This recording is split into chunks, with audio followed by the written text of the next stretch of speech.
Sekarang kita masuk ke judul baru, wanita-wanita utama. Kata penulis, ibu memiliki pengaruh yang sangat dalam maksudnya ya, bagi kehidupan anaknya. Dunia telah menjadi saksi bahwa setiap laki-laki yang berhasil senantiasa di belakangnya ada seorang ibu yang baik, yang tidak memperturutkan perbuatan yang tidak pantas, nyanyian, mode, mengikuti setiap episode sinetron, film, dan perbuatan hina lainnya, di mana mereka itu ada banyak yang seperti demikian. Kami sebutkan sebagai contoh saja dalam pembinaan terhadap anak. Contoh yang pertama, Al-Khantha, ibu para syuhada. Jadi di sini garis bawahi kalimat-kalimat penulis di sini ya. Jadi beliau berbicara apa adanya. Kalau sibuk seorang ibu mendidik anaknya tapi dididik pada kemaksiatan kepada Allah, bagaimana sibuk dari tontonan ke tontonan yang salah ya, tidak diawasi, atau memang sengaja diorbit menjadi tokoh-tokoh masyarakat, maksudnya bukan tokoh masyarakat, tokoh maksiat. Ya. Akhirnya tampillah menjadi foto model dan segala macam, terbuka auratnya, maka kecuali ini akan terhilang, bisa terhilangkan fasilitas tadi yang dia bisa dapatkan itu. Karena justru menjadi dosa jariah buat dia. Gitu. Harus hati-hati, bina mereka menjadi orang yang baik. Dan saya pernah istri saya sambil bercanda sebenarnya, ini anak lucu nih, gak usah pakai jilbab.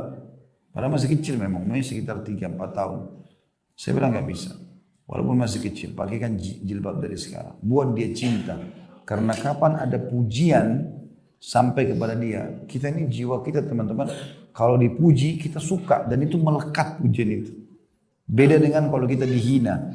Hinaan itu sesuatu yang negatif ditolak oleh jiwa manusia. Kita tidak suka. Kalau pujian berbahaya nih, karena dia melekat. Jadi kapan dibilang, oh cantiknya ya, rambutnya bagus, itu udah cukup untuk membuat tidak mau berhijab nanti. Dan itu berbahaya gitu. Jangan karena Allah berikan kita anak cantik atau anak gagal lalu kita sengaja kita ekspos malah.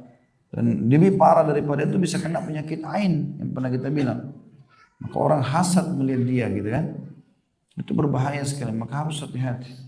Tanamkan selalu kebaikan-kebaikan, rasa takut kepada Allah Subhanahu wa taala gitu kan. Walaupun mereka masih kecil, biar belum bisa ngomong, bisikin. Allah larang nak, Allah perintahkan nak, begitu. Ini selalu kita tanamkan kepada anak-anak. Ada anak saya laki-laki namanya Usaid. Masih baru mungkin 2 hari lalu, 3 hari lalu kejadian ini. Umurnya sekarang baru masuk 3 tahun. Belum bisa ngomong, belum sempurna ngomongnya gitu. Tapi selalu kita tanamkan itu. Ada Allah, takut gitu. Satu waktu ada kecoa di kamar. Istri saya cerita, kemudian dia bilang, Usaid ada kecoa gitu. Tiba-tiba anak ini dengan bahasa tidak sempurna.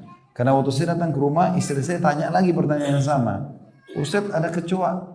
Terus dia dengan bahasa dia ya, mungkin saya tidak bisa 100% ikut, tapi dia bilang, tidak takut, ada Allah. Dan sambil nunjuk ke langit, tidak takut, ada Allah. Sampai istri saya tanya lagi, berulang, dia ulangi lagi, tidak takut, ada Allah.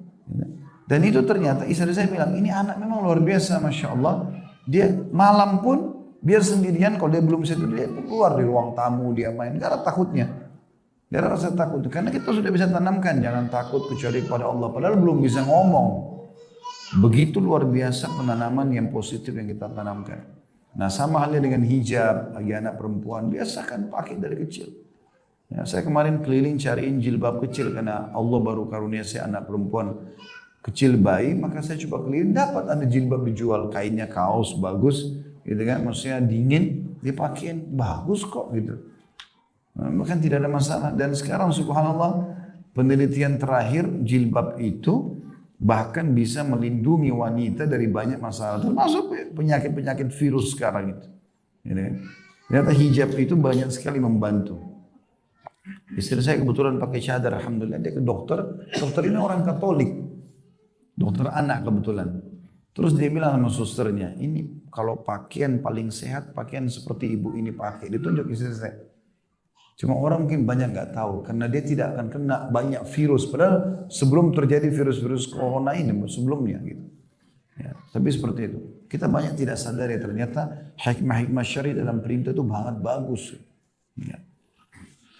Baik, kita dengarkan kisahnya. Ibu para syuhada ini, dia adalah Tamadhir binti Amr bin Ashuraid, tokoh wanita bagi kaumnya, yaitu Bani Sulaim. Karena kecerdasan Al-Khantha dan pemahaman yang benar terhadap Islam serta ajaran-ajarannya, dia telah berjanji terhadap dirinya untuk berkorban demi agamanya yang baru atau Islam. Tadinya kan dia orang kafir masuk Islam, yang di dalamnya terdapat kebahagiaan yang bisa mengisi hatinya, terdapat ridho yang bisa menyejukkan dadanya, menenangkan jiwanya, serta terdapat ketenangan yang bisa menyegarkan perasaannya. Dia berjanji kepada Tuhannya setelah dilapangkan dadanya untuk memeluk Islam, untuk mengirim 4 orang putranya ke medan perang atau jihad, agar mereka berperang di jalan Allah, membela Islam dan wilayahnya. Dan kita tahu tentu para ibu-ibu lebih dekat sama anak-anak atau lebih cinta dengan mereka daripada ayahnya. Ayahnya mungkin juga punya perhatian, tapi ibu punya kepekaan tersendiri.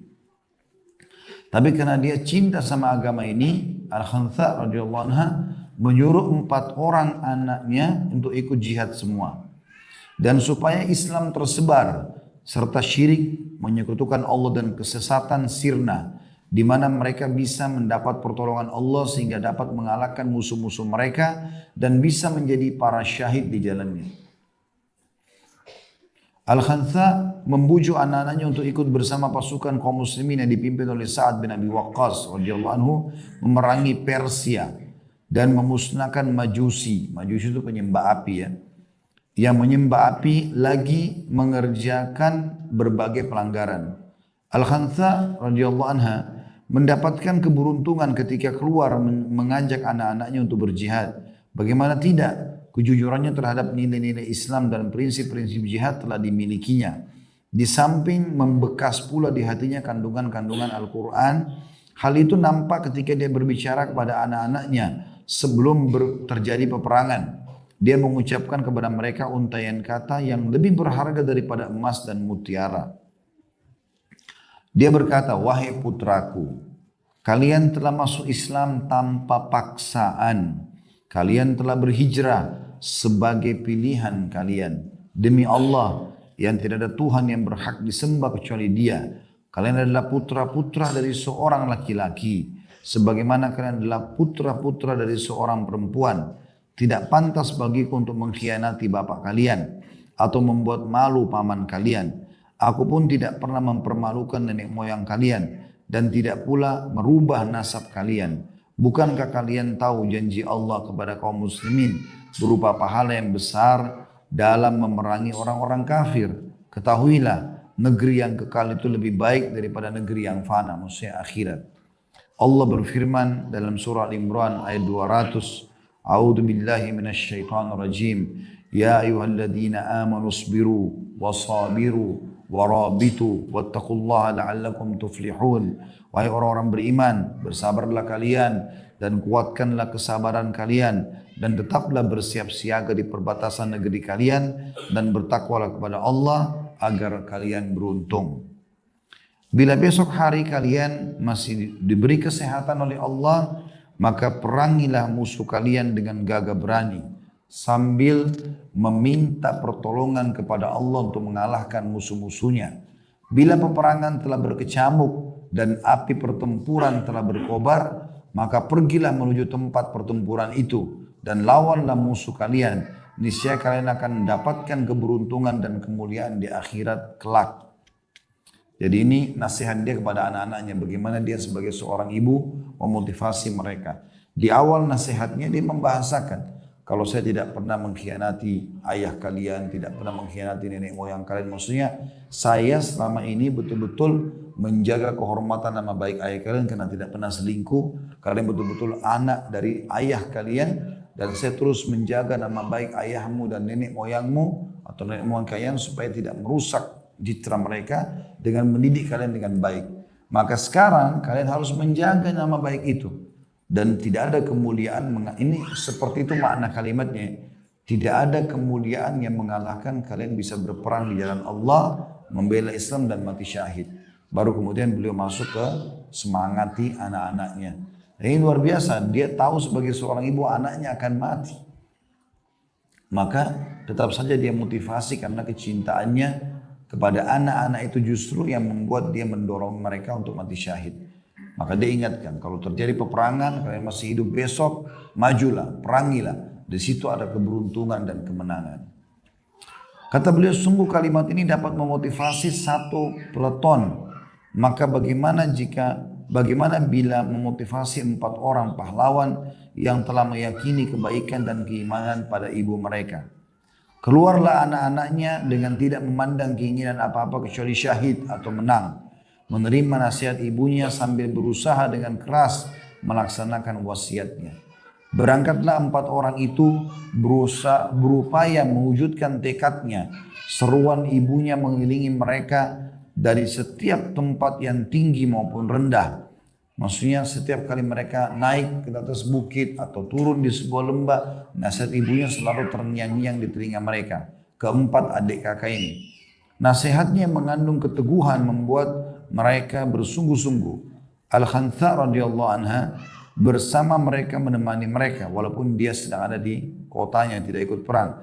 Mendorong mereka tetap bersabar dalam berjihad, tetap maju dan tidak melarikan diri, serta mengingatkan mereka tentang pahala orang-orang yang bersabar di sisi Allah. Mengingatkan mereka juga dengan pahala para syuhada di akhirat, serta pahala yang mulia yang disediakan Allah untuk mereka. Allah berfirman dalam Al-Imran 169, A'udzu billahi minasyaitonir rajim, wa la tahsabanna alladziina qutilu fi sabilillahi amwata, bal ahya'un 'inda rabbihim yurzaqun. Janganlah sekali-kali kalian mengira atau kamu mengira bahwa orang-orang yang terbunuh di jalan Allah itu mati. Justru mereka itu hidup. Mereka dilimpahkan rezeki di sisi Tuhan mereka. Jadi Al-Khanthar mengucapkan ayat-ayat ini. Motivasi anak-anaknya. Padahal dia tahu dia bisa kehilangan anaknya. Maka ia bacakan kepada mereka hadis Rasulullah SAW. Yuhsyarus syahidu yawmal qiyamah wa jurhuhu yanzif. Al-launu launu damin warrihu rihul misk. Orang yang mati syahid akan dikumpulkan pada hari kiamat atau dibangkitkan. Sedang lukanya mengalirkan darah. Warnanya warna darah namun baunya bau kasturi. Ia juga menasihati anak-anaknya sambil mengingatkan hadis Nabi SAW. Yukfaru lisyahidi ma taqaddam min dhanbi. Orang yang mati syahid akan diampuni dosanya yang telah lalu. Begitulah dia memotivasi mereka untuk tetap maju dan menjemput mati syahid. Sebagaimana dia mengancam mereka dari melarikan diri yang akibatnya adalah kehinaan. Dibacakan kepada mereka firman Allah Ta'ala dalam surah Al-Anfal ayat 15 dan juga ayat 16. A'udzu billahi minasyaitonir rajim. Ya ayyuhalladzina amanu idza laqitumul ladzina kafaru zahfan fala tuwalluhumul adbar. Wa may yuwallihim yawma idzin duburahu illa mutaharrifan liqitalin aw mutahayyizan ila fi'atin faqad ba'a bighadabin minallahi wa ma'wahu jahannam wa bi'sal masir. Wahai orang-orang beriman, apabila kalian bertemu dengan orang-orang kafir yang menyerang kalian, maka jangan pernah kalian membelakangi mereka atau lari, mundur. Karena bagi orang masuk medan perang, dia cuma tahu mati syahid atau dia menang. Dan barang siapa yang membelakangi mereka atau mundur di waktu itu kecuali berbelok untuk siasat perang atau hendak menggabungkan diri dengan pasukan lain, maka sesungguhnya orang itu kembali membawa kemurkaan dari Allah dan tempatnya adalah neraka jahanam dan itu adalah seburuk-buruk tempat kembali. Jadi Al-Khantha terus motivasi anak-anaknya tentang keutamaan orang mati syahid, keutamaan berjihad dan juga memotivasi mereka jangan sampai lari dari kancah peperangan, jangan punya sifat pengecut karena itu dilarang oleh Allah sebagaimana firman-Nya tadi yang sudah kita baca dan itu dibacakan kepada anak-anaknya. Al-Khantha radhiyallahu anha mengisi anak-anaknya dengan muatan iman yang kuat, menjadikan mereka rindu terhadap peperangan bagi rindunya seseorang yang haus akan air yang dingin di musim panas. Dia telah menyusui mereka ketika bayi dengan susu yang mengandung rasa kasih sayang yang amat deras. Sekarang mereka disusui olehnya dengan akidah Islam yang murni. Akidah itu sumber makanan bagi ruh dan pikiran. Anak-anak Al-Khantha menuruti ibunya di waktu kecil dan di waktu dewasa. karenanya beruntunglah cita-citanya. Mereka telah memakai pakaian perang dan menuju jihad. Anaknya yang pertama berkata kepada saudaranya.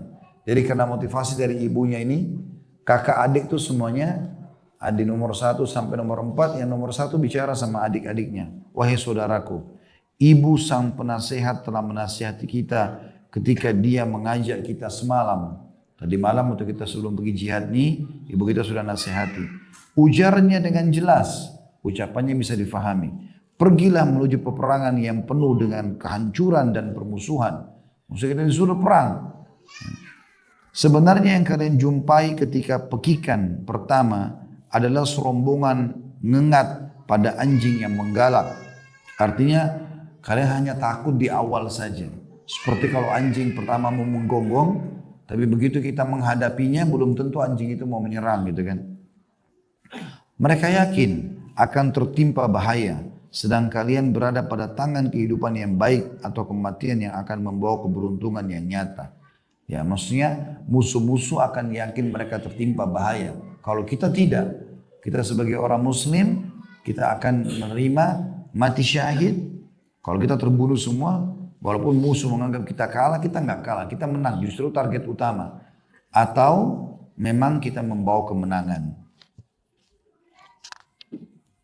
Ia pun maju, si kakak, dan berperang hingga terbunuh sebagai syahid di jalan Allah.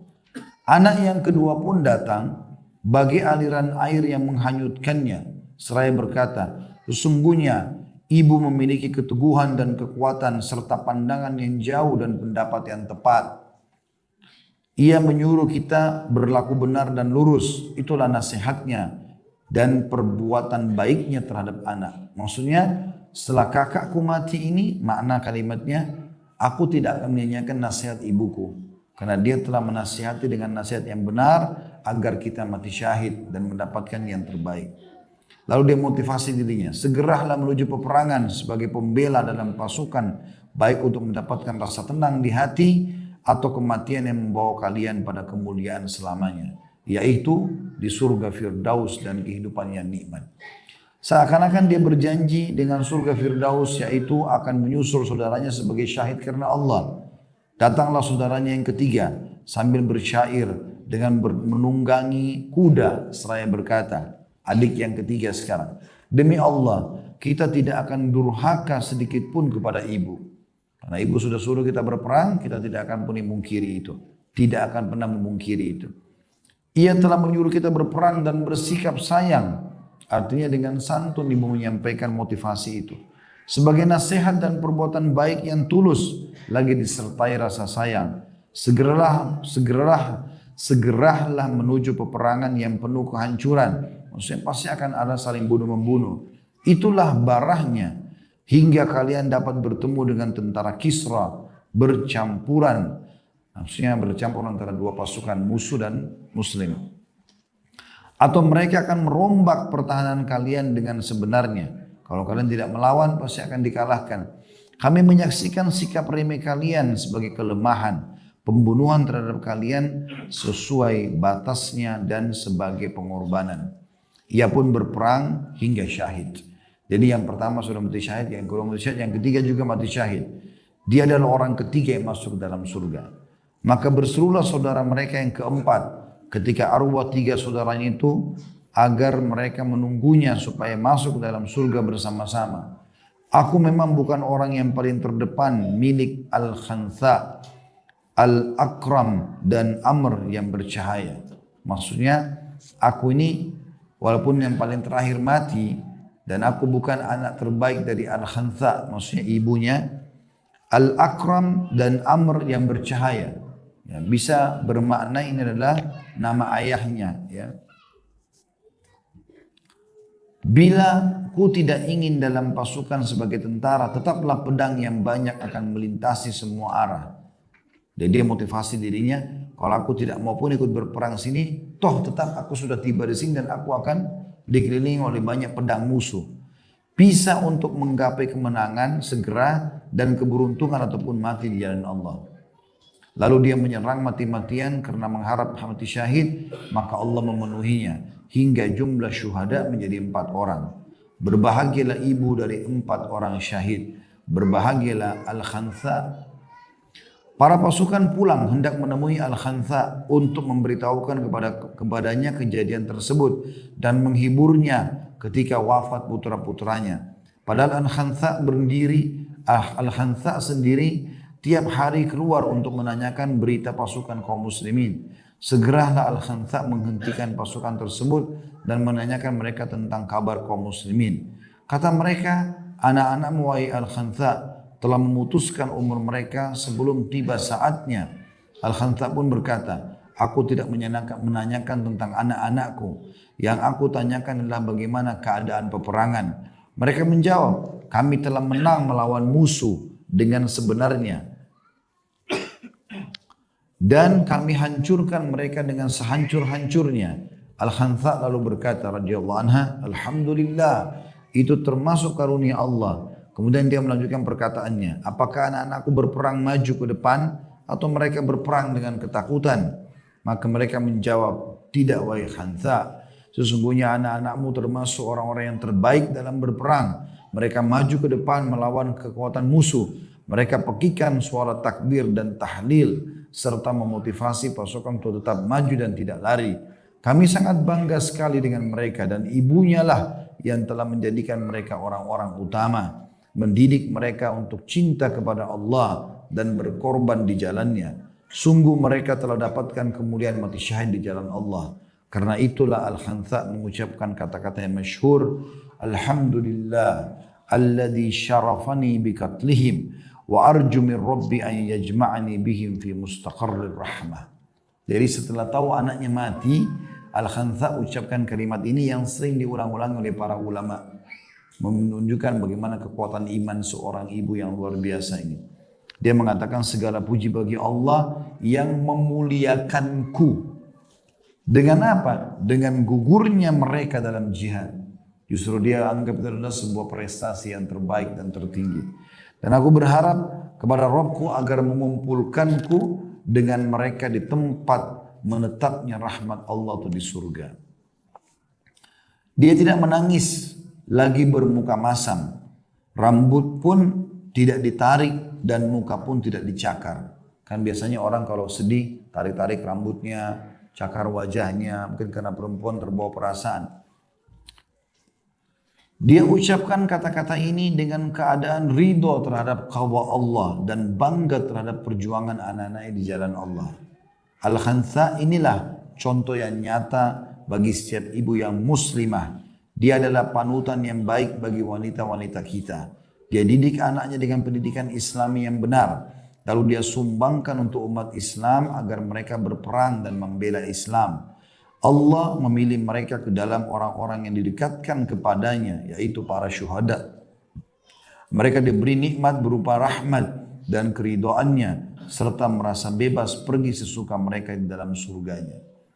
Sesungguhnya janji Allah kepada para mujahid yang berjihad di jalannya adalah benar, dan seandainya tidak ada pembelaan dari para syuhada terhadap kaum muslimin dan agama mereka, niscaya mereka tidak akan memiliki kemuliaan dan ketinggian, serta negeri mereka akan dikuasai oleh musuh-musuh mereka. Inilah ibu panutan dan contoh agung dalam pembinaan Islam, pembinaan Islam yang benar. Jadi ini kisah tentang Al-Khantha radhiyallahu anha, bagaimana keimanan tertanam dalam hatinya dan bagaimana dia menanamkan keimanan itu pada anak-anaknya. Jadi tentu beda sekali dengan ibu yang sibuk menyuruh anaknya nonton ini, nonton itu, kursus ini, kursus itu, tapi semuanya kemaksiatan dan jauh dari Allah Subhanahu wa taala. Kalau masa lalu ibu ada begitu, itu masa lalu. Misal ibu Allah punya 4 orang anak. Anak pertama, anak kedua sudah terlanjur. Dulu belum paham, sekarang ikut pengajiannya. Sekarang jangan kehilangan 2 anak yang tersisa. Binalah mereka menjadi seorang hafid Quran. Tanamkan target utamanya hafal Quran. Target utamanya menjadi ulama. Target utamanya masuk surga. Begitu. Jadi jangan yang lain. Urusan dunia itu akan ikut. Kata para ulama dalam pepatah-pepatah disebutkan, siapa yang kejar akhirat dunianya akan ikut. Siapa yang kejar dunia akhiratnya akan luput. Jadi kalau kita tanamkan masalah akhirat, maka akan aman. Ibu juga akan tenang, bapak juga akan tenang. Anak-anak sudah menjadi sumber amal jariah buat kita. Karena mereka sudah sholat, mereka tutup aurat, mereka hafal Quran. Ingat, saya pernah bahasakan, jangan pernah wariskan keburukan kepada anak-anak. Kalau ibu dan bapak baru kenal baca Quran di umur 30 tahun, 35 tahun, anak-anak harus hafal Quran di umur 6 tahun. Balas itu ya. Jadi istilahnya bayar kekurangan kita dulu kepada anak-anak ini. Tidak boleh kita wariskan lagi keburukan. Toh ibu juga dulu umur 30 tahun baru pakai jilbab. Sekarang nggak apa-apa, nggak usah pakai jilbab dulu. Dia wariskan keburukan, keliru. Tidak boleh. Justru kita merasa berdosa kenapa dulu kita telat. Sekarang untuk anak-anak kita berikan yang terbaik. Selalu begitu. Jadikan mereka sebagai lembaran-lembaran amal soleh kita. Ini Al-Khansa luar biasa. Bukan hanya suruh anaknya sholat di masjid. Bukan hanya sekedar suruh anaknya puasa Senin Kamis. Bukan hanya sekedar suruh anaknya belajar di pesantren. Ya. Tapi dia suruh pergi berjihad dan mati syahid.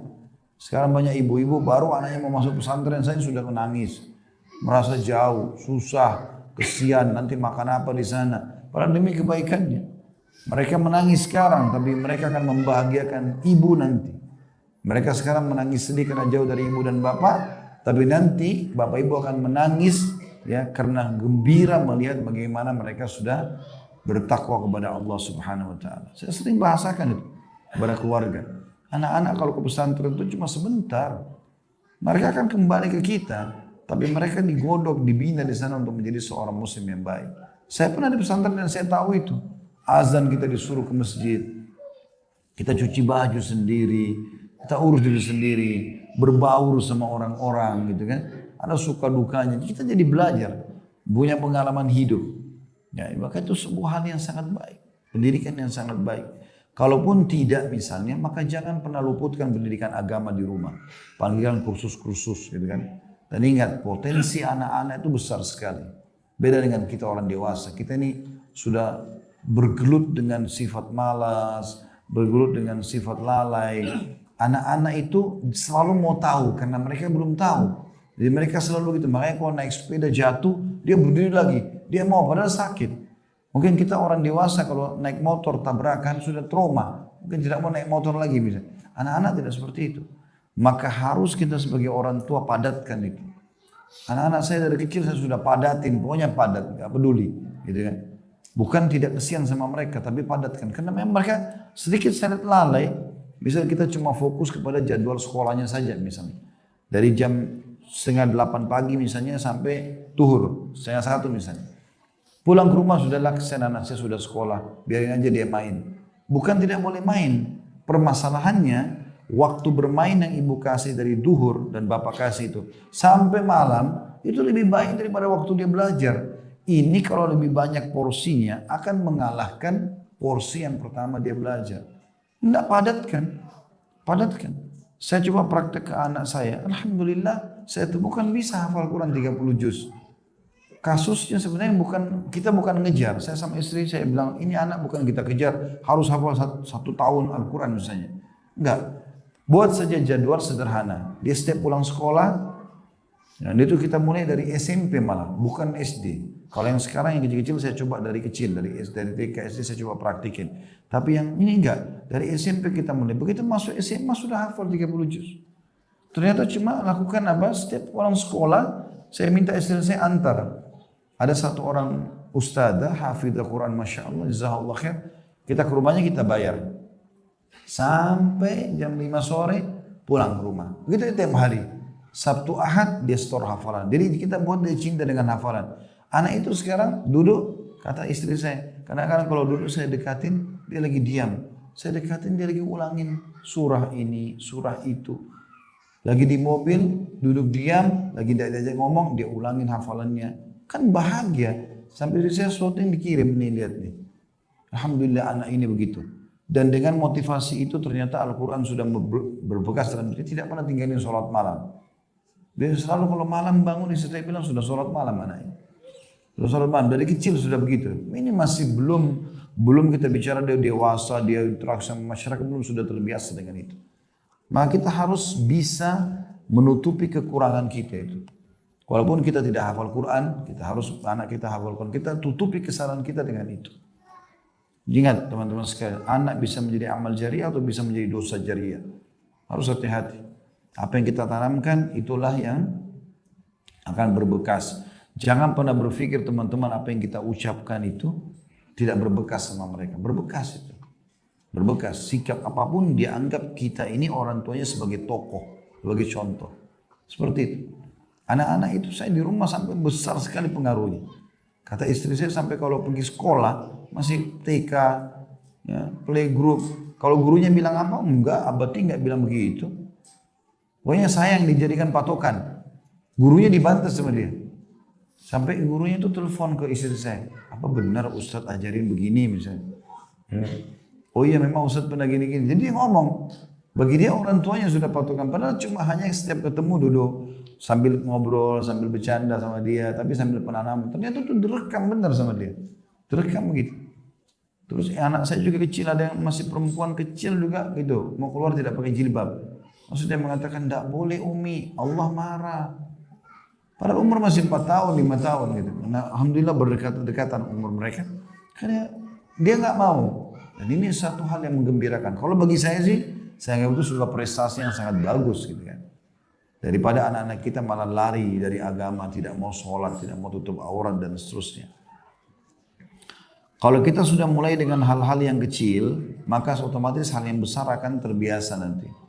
Tidak akan pernah teman-teman bersedekah 100.000 kalau nggak pernah mulai dengan 10.000. Nggak akan pernah kita mulai 10.000 kalau tidak mulai dengan 1.000 misalnya. Nggak akan pernah 1.000 kalau tidak mulai sama sekali dengan kecil. Jadi bagaimana kita motivasi diri kita untuk terus naikkan atau tingkatkan kualitas kita. Kisah yang lain adalah Asma binti Abi Bakar As-Siddiq radhiyallahu anhuma. Saudarinya Aisyah radhiyallahu anhum ajma'in. Asma, tahukah anda siapa itu Asma? Siapakah Asma? Dia adalah As-Siddiqah binti As-Siddiq. Siddiqah maksudnya orang yang jujur. Anaknya As-Siddiq, laki-laki yang jujur. Karena Abu Bakar julukannya ayahnya Siddiq radhiyallahu anhu ajma'in. Penyimpan rahasia berita hijrah Nabi SAW yang memiliki 2 ikat pinggang. Tahukah anda siapa dia? Kami akan sebutkan kepada anda satu sikap dari kisah-kisah kepahlawanannya sebagai teladan dalam membina takala bersama putranya Asy-Syahid Abdullah bin Zubair pada hari dia terbunuh. Jadi saya ceritakan dulu di sini. Disebutkan di sini dia memiliki 2 ikat pinggang. Tahu nggak kisahnya itu? Jadi waktu Nabi SAW mau hijrah ke Madinah, malam beliau hijrah, beliau keluar sama Abu Bakar. Jadi kalau misalnya buku ini kita anggap Jazirah Arab, Madinah itu ada lebih ke ikat utara, lebih ke atas, lebih ke negeri Syam, ke Turki, ke sana. Mekah ke arah selatan. Jadi kalau orang mau hijrah, mau jalan dari Mekah ke Madinah itu ke arah utara berarti, utara Jazirah Arab.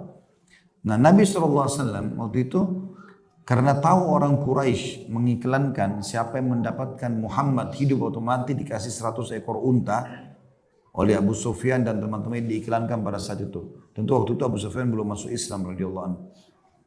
Maka Nabi SAW mengubah jalur. Tadinya ke utara, sekarang turun ke selatan. Dari Jabal Thur, ya, yang mungkin kalau di Mekah Bapak Ibu lewatin, itu ada di selatan, lebih dekat ke negeri Yaman. Kita Indonesia ini di selatannya Jazirah Arab, di bawah gitu. Nah kenapa Nabi SAW kesini? Supaya orang Quraisy terkelabui.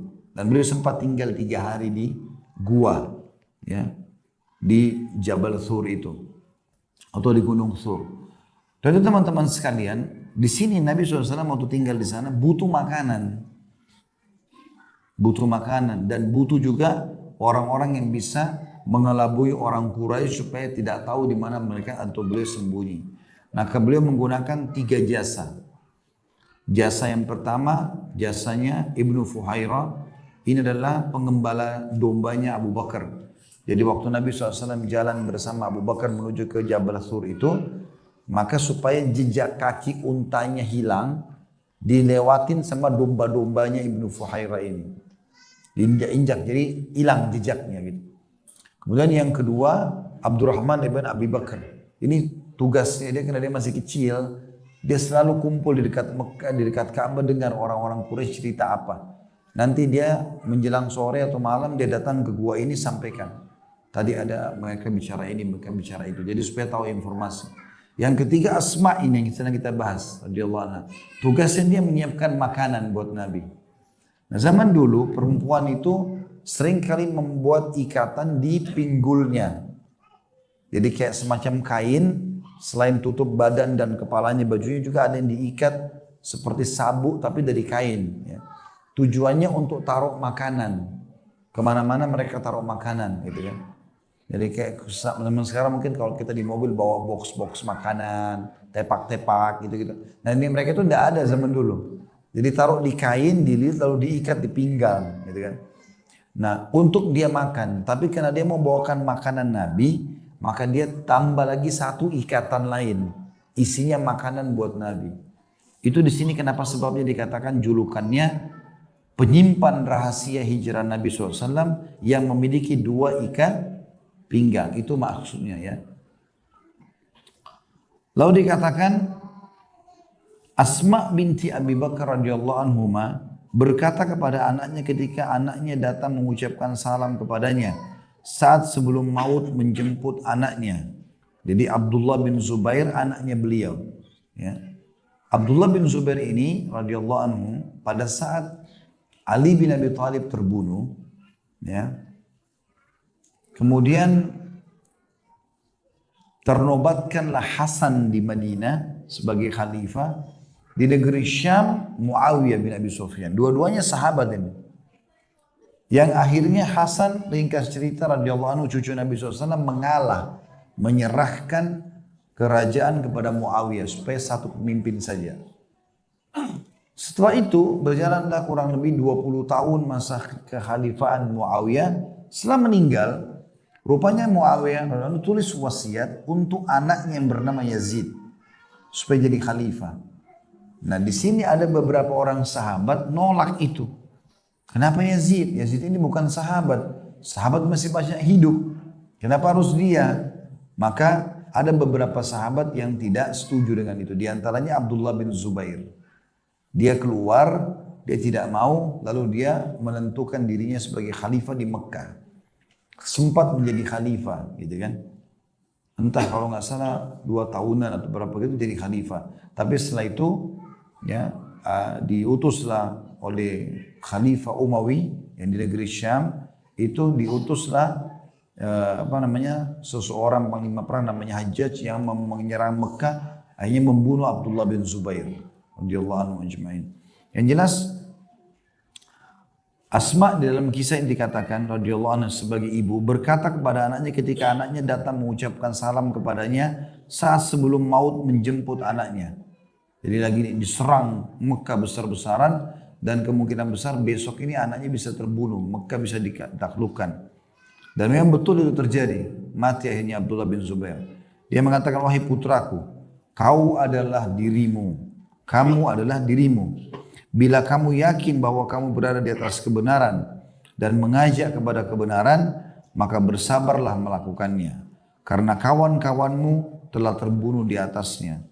Jangan kau berikan kepadamu untuk dimainkan oleh anak-anak Bani Umayyah. Bila yang kamu inginkan adalah dunia, maka kamu adalah seburuk-buruk hamba dan kamu membinasakan dirimu dan orang-orang yang bersamamu. Namun bila kamu berada di atas kebenaran, maka agama tidak akan lemah. Berapa lama kau akan berada di dunia, maka terbunuh itu lebih baik. Dia pun mendekat kepada ibunya lalu diciumlah kepadanya atau kepalanya, diciumlah kepala ibunya. Si Abdullah bin Zubair cium kepala ibunya. Tentu Asma ini juga istrinya Zubair ya. Zubair bin Awam. Ini salah satu dari 10 sahabat yang dijamin masuk surga. Jadi Asma ini ya anaknya Abu Bakar. Jadi yang kita bicara Abdullah bin Zubair yang terbunuh tokoh kita ini adalah cucunya Abu Bakar gitu. Dia pun mendekat kepada ibunya lalu diciumlah kepalanya dan berkata, demi Allah, inilah pendapatku. Demi Allah aku tidak condong kepada dunia. Aku tidak suka hidup di situ. Tidak ada yang membuatku keluar kecuali karena kemurkaan Allah. Yaitu dilanggarnya larangannya. Namun aku ingin mengetahui pendapatmu ibu sehingga aku bisa memperkuat hujah di atas hujahku. Lihatlah wahai ibu, sesungguhnya aku akan dibunuh di hariku ini. Karena itu janganlah bersedih hati. Serahkanlah urusan itu kepada Allah. Karena sungguhnya anakmu ini tidak berbuat kemungkaran. Bahkan tidak mengerjakan perbuatan keji. Dan tidak pula menentang hukum Allah. Tidak merusak keamanan. Tidak menzalimi seorang muslim dan mu'ahad. Arti mu'ahad adalah orang yang terikat perjanjian dengan perintah Islam. Tidak ada kezaliman pun yang sampai ke telingaku kecuali aku mengingkarinya. Tidak ada yang aku ingatkan kecuali ridha Tuhanku Allah subhanahu wa ta'ala atau Allah azza wa jal. Ya Allah, sesungguhnya aku tidak ucapkan hal ini kecuali atau karena hendak menganggap suci diriku. Ya Allah, engkau lebih mengetahui tentang diriku dibandingkan aku dan yang lainnya. Namun aku katakan demikian adalah untuk menghibur ibuku. Jadi maksudnya di sini bagaimana Abdullah bin Zubair radhiyallahu anhu terbentuk menjadi ini. Abdullah bin Zubair ini salah satu dari 4 sahabat yang dikenal dengan 4 abadilah, 4 Abdullah yang merupakan ulama sahabat. Ada Abdullah bin Abbas, Abdullah bin Umar, Abdullah bin Mas'ud, Abdullah bin Zubair. Ada juga yang masukkan yang kelima Abdullah bin Amr bin As. Tapi beliau termasuk dianggap ulamanya sahabat. Waktu itu beliau jadi khalifah, kemudian diserang oleh khalifah yang lain, ya, dan sampai akhirnya terbunuh. Tapi kita lihat bagaimana pribadinya beliau diingatkan oleh ibunya. Bagaimana seorang ibu yang mukminah dan bagaimana seorang anak yang mukmin. Ibunya mengatakan, kalau kau benar, sekarang kau yakin kau bela agama Allah, tetaplah kau dalam prinsipmu. Kalau mereka nyerang, kau melawan. Tapi kalau kau salah, kau seburuk-buruk hamba. Kalau kau hanya sekedar mau kejar jabatan, mau tetap bertahan jadi khalifah, supaya kau kaya, dikenal sebagai raja, maka percuma. Serahkan saja dia, tidak perlu melawan. Tapi kalau kau urusanmu adalah karena Allah, kau ini tahu kebenaran, maka pertahankan. Maka Abdullah bin Zubair pun sebagai anak mengatakan, wahai ibu, tidak ada maksud lain kecuali tadi. Dia sumpah atas nama Allah, aku betul-betul hanya karena Allah saja. Dan Allah menjadi saksi terhadap hal tersebut. Dan dia mengatakan, ya Allah, sungguhnya engkau tahu, aku tidak perlu mengucapkan ini. Karena engkau mengetahui niatku. Abdullah bin Zubair berkata itu. Jadi walaupun aku tidak ucapin, engkau tahu ya Allah. Kalau sebenarnya tujuanku adalah engkau. Tapi ini untuk menjelaskan pada ibuku, kalau aku pun terbunuh, ibuku tidak usah bersedih. Karena aku mati syahid di jalanmu dan aku membela agamamu. Ibunya Asma radhiyallahu anha lalu mengatakan kepada anaknya Abdullah bin Zubair radhiyallahu anhu ajma'in, demi Allah, aku bersabar bila kehilanganmu. Bila engkau meninggal lebih dahulu dariku atau daripadaku, aku akan bersabar dan mengharapkan pahala dari Allah. Dan bila engkau menang, aku akan berbahagia dengan kemenanganmu. Berangkatlah sehingga aku bisa melihat bagaimana nasibmu. Abdullah berkata, wahai ibu, jangan berhenti mendoakanku sebelum dan sesudah aku terbunuh. Ibunya berkata, aku tidak akan berhenti mendoakanmu. Karena siapa yang terbunuh di atas kebatilan, maka sungguh kamu terbunuh di atas kebenaran. Kemudian katanya, ya Allah, rahmatilah dia. Karena dia sering sholat malam dengan lama sambil menangis. Sering berpuasa yang membuatnya merasa haus ketika panas terik di Madinah dan Mekah. Berbakti kepada bapaknya dan juga kepadaku. Ya Allah, aku telah menerima perintahmu. Aku ridho terhadap takdirmu. Beritakanlah kepadaku pahala orang-orang yang bersabar dan bersyukur atas syahidnya Abdullah bin Zubair. Ibunya kemudian mendekapnya dan memeluknya untuk berpisah dengannya. Asma pada waktu itu di akhir umurnya telah buta. Lalu dia dapati Abdullah bin Zubair dalam keadaan memakai baju besi. Dia pun mengatakan, wahai anakku, pakaian ini bukanlah pakaian orang yang hendak menggapai mati syahid sepertimu. Abdullah berkata, wahai ibu, sebenarnya aku memakai baju ini untuk menyejukkan dan menenangkan hatimu. Ibunya berkata, tidak wahai anakku, lepaskanlah. Maka Abdullah bin Zubair melepasnya dan hanya memakai baju biasa yang dia kencangkan. Namun ibunya mengatakan, lepaskan bajumu. Maka Abdullah hanya memakai bagian bawah dari bajunya agar tidak nampak auratnya bila terbunuh. Asma lalu mengingatkan kepadanya tentang bapaknya, yaitu Az-Zubair, kakeknya, yaitu Abu Bakar As-Siddiq, neneknya, yaitu Sofia binti Abdul Muttalib, serta bibinya, yaitu Aisyah, istri Nabi SAW. Abdullah pun bertekad untuk maju menghadapi mereka, karena kalaupun dia wafat, maka dia wafat sebagai syahid. Kemudian Abdullah keluar dari hadapan ibunya, itulah akhir amanahnya. Semoga Allah meridhoinya dan meridhoi kedua orang tuanya. Begitulah kekuatan pribadi seorang ibu dalam membela kebenaran dan mengajarkannya kepada anak-anaknya di dalam berbagai contoh dan panutan yang baik. Maksudnya adalah Asma ini betul-betul bisa menanamkan dalam hati Zubair yang kau dahulukan adalah kebenaran saja. Yang itu adalah membela agama Allah. Dan kalau kau niat mati syahid sekalian. Ya. Jadi silakan. Lalu dia mengatakan, Abdullah yang beriman mengatakan, iya, aku cuma berharap ridha Allah. Dan aku minta agar engkau mendoakanku selalu ibu. Dan subhanallah, doa ibunya agar anaknya mati syahid di sini. Tadi kan perkataan itu, ya Allah, terimalah mati syahidnya Abdullah bin Zubair. Ya. Di halaman 221, kurang lebih 6 baris dari bawah itu kan. Dan dia mengatakan dan bersyukur ya, atas syahidnya Abdullah bin Zubair. Aku akan bersabar dan bersyukur atas mati syahidnya Abdullah bin Zubair. Maksudnya anaknya. Dia mendoakan supaya anaknya mati syahid. Asma waktu itu sudah buta matanya. Lalu kemudian dia peluk anaknya, ternyata anaknya pakai baju besi. Dan dia mengatakan, hai Abdullah, hai anakku. Orang yang mau mati syahid tidak seperti kau ini. Gak pakai baju besi. Ya sudah hadapi musuh, gak usah pakai baju besi. Kalau kau dalam keadaan benar, bertawakal kepada Allah.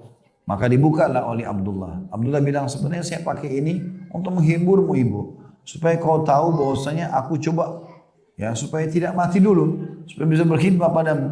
Tapi ibunya mengatakan tidak. Maka pun dia buka. Begitu dia buka, tinggal baju biasa. Ibunya masih mengatakan, buka lagi bajumu. Karena aurat laki-laki kan boleh kalau terbuka bagian atas. Karena auratnya dari perut sampai ke lutut gitu kan. Maka bagian atas baju Abdullah dibuka. Supaya pada saat dia mati syahid terlihat darah itu dan segala macam. Begitu Asma memotivasi anaknya ya. Supaya anak itu mati syahid. Kemudian dia mengingatkan tentang, di sini dikatakan dia mengingatkan tentang bapaknya Az-Zubair. Bagaimana perjuangannya. Memang ini Zubair bin Awam terkenal sekali dengan keberaniannya ya. Dan itu Abdullah ini jadi pemberani karena didikan ayahnya juga. Kakeknya Abu Bakar As-Siddiq. Kalau mereka itu adalah orang-orang saleh semuanya. Neneknya Sofia binti Abdul Muttalib. Sofia ini tantenya Nabi. Abdul Muttalib kan kakek Nabi. Sofia ini termasuk yang mendidik Zubair, ayahnya Abdullah, menjadi seorang mujahid yang kuat. Jadi sampai Sofia waktu di Mekah itu ditegur sama orang-orang sukunya. Dia kalau malam sengaja jalan di tempat gelap. Dia bawa Zubair dan dia berhenti di situ untuk melatih keberaniannya. Kalau Zubair nangis, ditinggalkan sama Sofia. Sampai kadang-kadang ditegur. Kata Sofia, saya tidak ingin kecuali supaya dia menjadi seorang yang pemberani. Dan betul, akhirnya terbentuklah pribadi Zubair menjadi orang yang pemberani. Tidak pernah takut. Bukan kayak ibu-ibu zaman sekarang. Kecoa nak takut. Ini disuruh takut sama kecoa, takut sama serangga, takut sama ini dan itu gitu. Nggak boleh kita tanamkan rasa takut kecuali kepada Allah Subhanahu Wa Taala. Itu penting. Maka terbentuklah pribadi Zubair. Zubair bin Awam itu ayahnya Abdullah ini. Itu kalau lagi berhadapan sama musuh, maka dia ada di depan sekali. Ini pasukan Muslim, ini pasukan kafir. Dia di tengah-tengah, bukan di pasukan Muslim. Dia tinggal tunggu takbir, dia serang duluan sendirian. Sampai terkenal dia membawa 2 tombak kuning. Jadi tombak dielus sama dia dengan apa? Kalau zaman kita mungkin cat ya. Entah bagaimana diwarnain kuning sama dia. Ditaruh bersilang di pundaknya. Itu dikenal sekali. Sampai musuh-musuh kalau bilang, apakah ada Zubair di antara mereka? Ya, yang menggunakan 2 tombak kuning, kalau ada mereka lari. Takut sama Zubair. Karena dia sendiri. Dia masuk lawan musuh sampai ke belakang pasukan. Terus dia kembali lagi. Terbunuh. Kalau enggak dia berarti bunuh musuh dan dia bawa ganimah. Kudanya diambil, pedangnya diambil gitu. Dia kembali ke pasukan Muslim. Seperti itulah keberaniannya. Itu dibentuk oleh Sofia binti Abdul Muttalib, ibunya. Itu adalah kakeknya Abdullah ini. Gitu ya. Jadi Imam Asma mengingatkan, ini mereka orang mulia semua. Ayahmu orang mulia, Zubair bin Awam dijamin surga. kakekmu Abu Bakar As-Siddiq yang merupakan ayahnya Asma, ya ibunya tadi, itu adalah orang yang saleh, gitu kan. Kemudian nenekmu Sofia binti Abdul Muttalib, ya, juga sama, orang yang salehah, serta bibimu Aisyah, karena Asma saudarinya Aisyah, gitu kan. Maka itu juga adalah istri Nabi SAW. Maka hiduplah di atas ajaran mereka. Selama kau rasa dirimu benar, kau ikuti mereka, maka berjuanglah seperti itu. Dan bagaimana tegarnya seorang ibu yang seperti ini memperjuangkan agar anaknya tetap dalam kebenaran. Yang terakhir, tukang sisir rambut putri Fir'aun. Ini kisah seorang ibu yang sangat luar biasa dalam mendidik keimanan kepada anaknya. Dikatakan ini adalah kisah seorang wanita yang telah mendidik anak-anaknya tentang iman kepada Allah. Jadi tidak takut, tidak bergantung kecuali kepada Allah. Apa saja ibu dan bapak selalu bilang, Allah larang nak. Jangan bilang ibu larang, jangan bilang ayah larang. Allah, biarin dia, ada kita, tidak ada kita, dia sudah tahu Tuhannya. Gitu. Tadi itu betul saya sampai terharu lihat anak saya 3 tahun bisa bilang, ya, Ustaz ada kecoa, enggak takut, ada Allah. 3 tahun saya sampai terharu ngeliat itu, subhanallah. Dan alhamdulillah Allah kasih, masya Allah seperti itu. Kata beliau, inilah kisah seorang wanita yang telah mendidik anak-anaknya tentang iman kepada Allah. Dia mengajarkan pelajaran amali. Amali itu maksudnya praktek, lapangan. Yang kuat kepada kita dan kepada generasi sesudahnya. Sampai hari bumi, ya, serta segala yang ada di atasnya diwarisi Allah. Maksudnya sampai terjadi kiamat. Ini adalah sosok wanita yang dibakar oleh Fir'aun. Dibakar hidup-hidup oleh Fir'aun ibu ini. Yang melampaui batas dia. Dibakar pula anak-anaknya dalam sebuah alat yang dinyalakan dan dipanaskan dengan kompor besar. Jadi minyak yang mendidih, ibu ini dilemparin sama anak-anaknya gitu. Maka semerbaklah wanginya di setiap tempat dan wangi jasad para putranya yang ikut terbakar. Hal itu membuat wanita penyisir ini dan anak-anaknya memiliki keharuman yang merebak hingga ke langit. Rasulullah SAW pun telah mencium wangi yang harum itu ketika beliau dimi'rajkan ke langit pada malam Isra. Jadi waktu Nabi SAW naik ke langit, diperciumkan oleh Allah bau wangi. Dia sempat tanya, ini wangi apa? Para malaikat bilang ini wanginya tukang sisirnya Fir'aun yang dibunuh bersama dengan anak-anaknya yang dibunuh. Kita dengarkan riwayatnya. Imam Ahmad meriwayatkan dari dalam musnadnya dari Abdullah bin Abbas radhiyallahu anhuma, dia berkata, Rasulullah SAW bersabda, ketika tiba malam aku diisrakan, waktu naik jalan ke Palestina, nanti mi'raj ke langit, muncul kepadaku wangi yang harum. Aku berkata, wahai Jibril, harum wangi apa ini? Dia menjawab, ini adalah wangi wanita penyisir putri Fir'aun. Di suatu hari ketika terjatuh sisir dari tangannya, lalu dia berkata, dengan nama Allah, Bismillah. Sebenarnya tukang sisir anak Fir'aun ini merahasiakan imannya kepada Musa alaihissalam. Takut Fir'aun bunuh gitu kan. Tapi satu waktu rupanya dia lagi nyisir rambutnya anaknya Fir'aun, jatuh sisirnya. Waktu dia mau ambil kembali dia bilang Bismillah. Kalimat itu saja. Dengan nama Allah. Kemudian putri Fir'aun berkata, nama bapakku? Dia menjawab, tidak. Tuhanku dan Tuhanmu adalah Allah. Jadi dia ajarkan anak Fir'aun. Dia pun berkata, bolehkah aku beritahukan hal ini kepada Fir'aun? Dia menjawab, ya silakan. Padahal Fir'aun itu benci sekali dengan Musa alaihissalam, gitu kan? Dan dia mengaku Tuhan. Maka putri Fir'aun pun memberitahukan hal tersebut kepada Fir'aun. Maka dipanggillah wanita penyisir itu. Lalu Fir'aun berkata, ini Jibril bercerita kepada Nabi SAW. Jadi kita sedang membaca kisah itu. Lalu Fir'aun berkata, wahai fulana, apakah kamu punya Tuhan selain aku? Dia menjawab, ya, Tuhanku dan Tuhanmu adalah Allah. Padahal Fir'aun ini sudah didakwai Nabi Musa dan tidak mau memang mengaku ada Tuhan Allah. Dia sebagai pembantu pada saat itu seorang budak dan dia tidak takut pada Fir'aun. Maka Fir'aun meminta disediakan tembaga yang dilelehkan. Kemudian menyuruh orang untuk melempar wanita itu bersama anak-anaknya ke dalamnya. Wanita itu berkata kepada Fir'aun, sesungguhnya aku punya keinginan. Fir'aun menjawab, apa keinginanmu? Dia menjawab, Aku ingin agar engkau menggabungkan tulang-tulangku dengan tulang-tulang anakku dalam satu kain, lalu kamu menguburnya. Fir'aun menjawab, baik, permintaanmu kami kabulkan. Maka disuruhlah agar anak-anaknya dilempar ke dalamnya satu persatu sampai berakhir kepada bayinya yang masih disusui. Wanita itu ragu untuk masuk ke dalamnya, maka bayi itu berkata, wahai ibu, masuklah ke dalamnya karena azab dunia lebih ringan daripada azab akhirat. Maka ibunya pun ikut masuk ke dalamnya. Ibnu Abbas berkata, ada 4 orang yang bisa berbicara atau bisa bicara saat masih bayi. Yaitu yang pertama Isa putra Maryam, Nabi Isa alaihissalam. Bayi yang membela Juraij ketika Juraij dituduh berzina.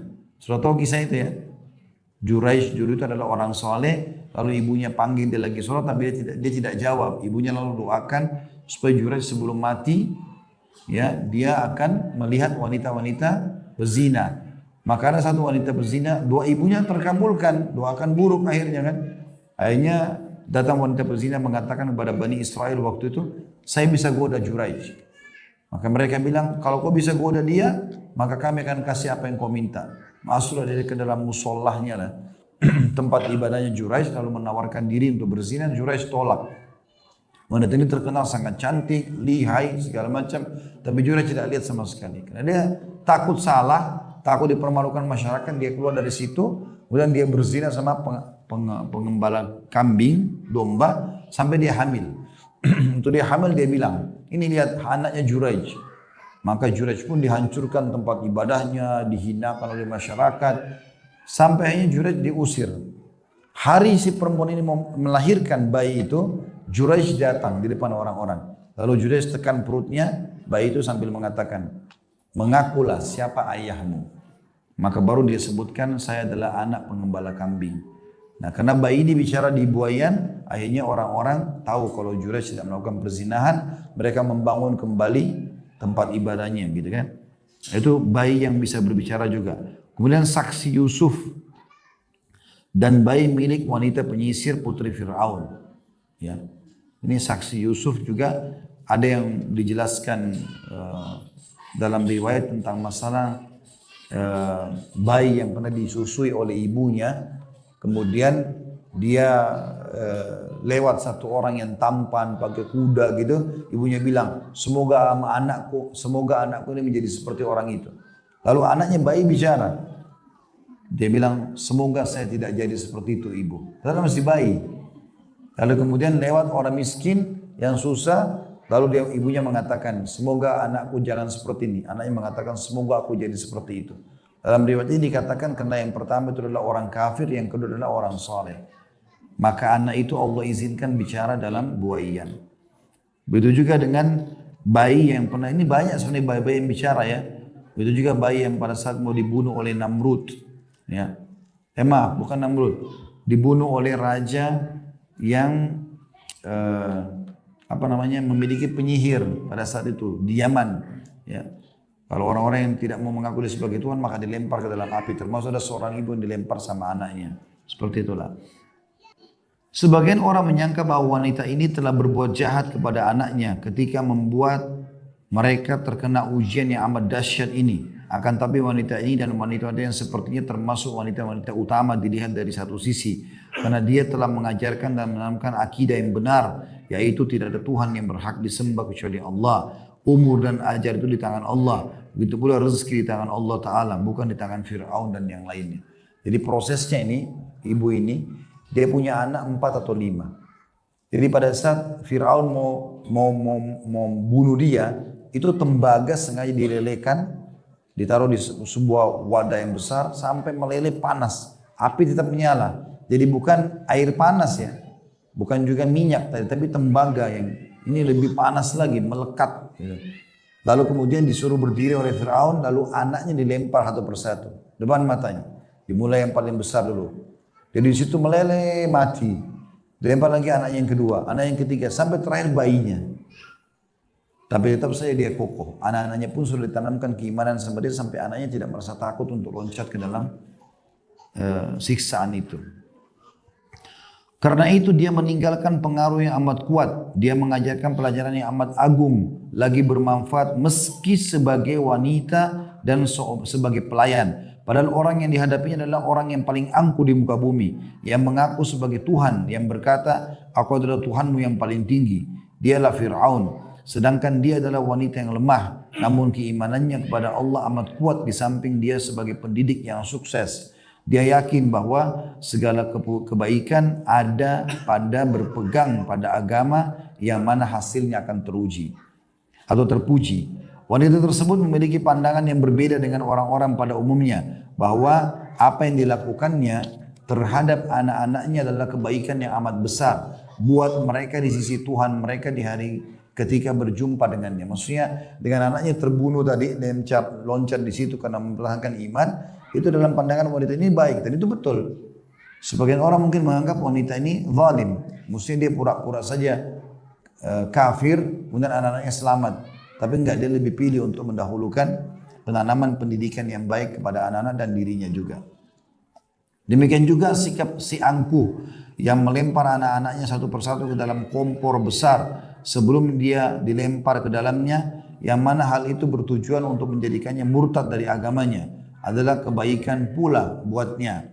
Wanita tersebut bertanya-tanya, mengapa anak-anaknya terlebih dahulu yang dilempar ke dalam api sebelum dirinya? Tapi mungkin saja hal itu dilakukan agar makin bertambah siksaan terhadapnya dengan disiksanya mereka di depan matanya.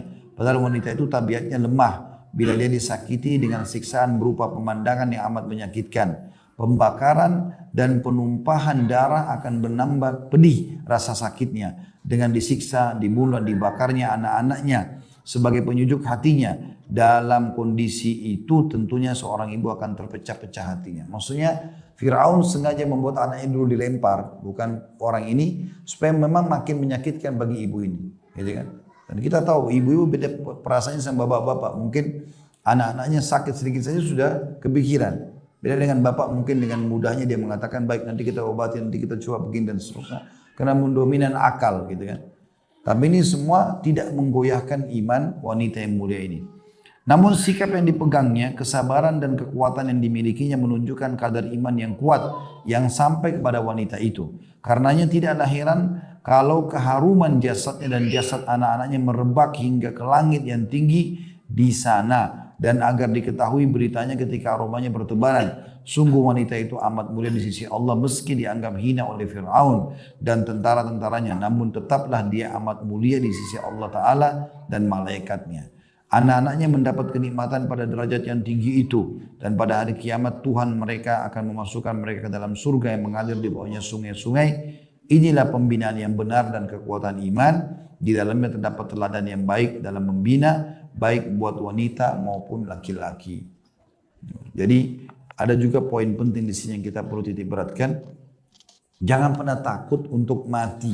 Sebagai orang muslim ya. Apapun proses kematian itu. Ini pelajaran penting kita ambil dari sini. Jadi misalnya ada orang dibakar, orang ditusuk, orang dipenggal. Tidak usah takut dengan proses itu. Kenapa? Karena orang mati merasakan satu saja. Yaitu sakaratil maut. Jadi orang yang dipenggal lehernya, orang yang dibakar tadi masukkan ke timah atau tembaga dilelehkan apa, itu dia nggak rasa lagi. Karena dia cuma lihat waktu ajalnya datang, malaikat maut datang mencabut. Orang beriman akan mudah keluar rohnya, kalau orang kafir akan sulit keluar rohnya. Begitu poinnya. Sehingga ini semua yang kita lihat perbedaan-perbedaan mekanisme atau tata cara mati ini, itu hanya tata caranya saja. Tapi mereka tidak akan rasakan itu. Pernah saya jelaskan ya. Kayak orang ditabrak kereta api kepalanya hancur. Orang tenggelam di lautan dimakan ikan badannya. Tidak ditemukan satupun potongannya. Orang yang naik pesawat meledak. Terbakar semuanya. Orang yang mati di atas ranjang. Sama saja. Dalam pandangan Islam. Sama saja. Sama-sama mati. Melalui sakaratil maut. Dan prosesnya sudah disampaikan dalam agama kita. Allah berfirman, Rasulullah SAW bersabda, malaikat maut datang mencabut ruh mereka. Orang beriman mudah, orang kafir sulit. Selesai. Jadi mereka cuma rasakan itu saja. Seperti itulah. Ini yang memotivasi para sahabat. Begitu beraninya mereka berperang. Tidak lagi takut. Mau ditusuk musuh, mau dikena tombak. Talha bin Ubaidillah radhiyallahu anhu di perang Uhud itu tidak tertinggal ataupun badannya kecuali kena sabetan. Sabetan pedang, hantaman tombak, anak panah. Sampai dia pingsan karena darah semuanya. Tapi mereka tetap menikmati masalah itu.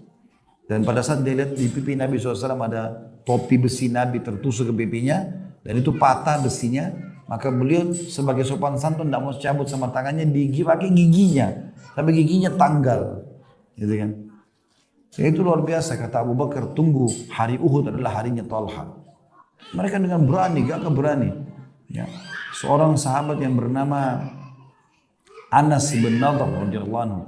Di Badar dia nggak hadir. Di Badar dia tidak hadir. Maka dia sedih. Karena di Badar kan cuma dikasih pilihan. Maka dia sedih. Kemudian dia pun mengatakan, kalau seandainya terjadi lagi perang antara muslimin dengan Quraisy, saya akan lihatkan kepada Allah yang terbaik. Di perang Uhud, tersebar berita Nabi SAW terbunuh. Maka Umar pun yang sangat kuat. Prinsipnya segala macam. Begitu juga dengan Sa'ad bin Mu'adz radhiyallahu anhu ajma'in, itu sampai duduk di tanah peperangan taruh pedangnya. Seperti orang yang gimana lagi, Nabi sudah mati. Tersebar isu begitu. Anas bin Nadhr lewat, kata Umar bin Khattab, begitu dia lewat, kami terbakar lagi motivasi semangatnya. Kenapa? Karena dia terus menuju ke musuh sendirian. Satu mau lawan 2.800 orang. Gitu kan. Berani sendiri. Kata Umar, hai Anas, mau kemana kau? Dia bilang ke Uhud. Saya mencium bau surga. Kata Umar, tapi kan Rasulullah sudah mati. Lalu dia mengucapkan kalimat Anas bin Nadhr radhiyallahu anhu. Dia mengatakan, Anas ini berkata kepada Umar dan kepada Sa'ad bin Mu'adz, ketahuilah kalau iman Nabi betul sudah mati, maka berdiri untuk mati bersamanya. Kenapa tinggal? Kata Umar, kami pun semangat kembali lalu kami mengejar. Kata Umar sama Sa'ad, kami berusaha mengejarnya, kami tidak bisa temukan ya Rasulullah. Setelah perang diceritakan begitu. Dan waktu selesai peperangan tidak ditemukan jasadnya. Habis semua, dicincang-cincang oleh musuh. Cuma ada satu jari telunjuknya. Yang kenal itu pun kakaknya atau adiknya perempuan gitu. Tapi begitu mereka luar biasa. Karena mereka faham bahwasanya sahabatan-sahabatnya tidak berpengaruh lagi bagi mereka. Tidak berpengaruh lagi. Waktu Ja'far bin Abi Thalib mati terbunuh, mati syahid, kedua tangannya dipotong oleh musuh. Lalu Nabi SAW beritakan, hari ini, saat ini, dia lagi terbang, Ja'far bin Abi Thalib lagi terbang bersama malaikat kelilingi surga, dan kedua tangannya diganti dengan sayap. Dan seterusnya. Jadi mereka punya motivasi-motivasi yang besar sesuai dengan panduan agama kita. Allahu a'lam.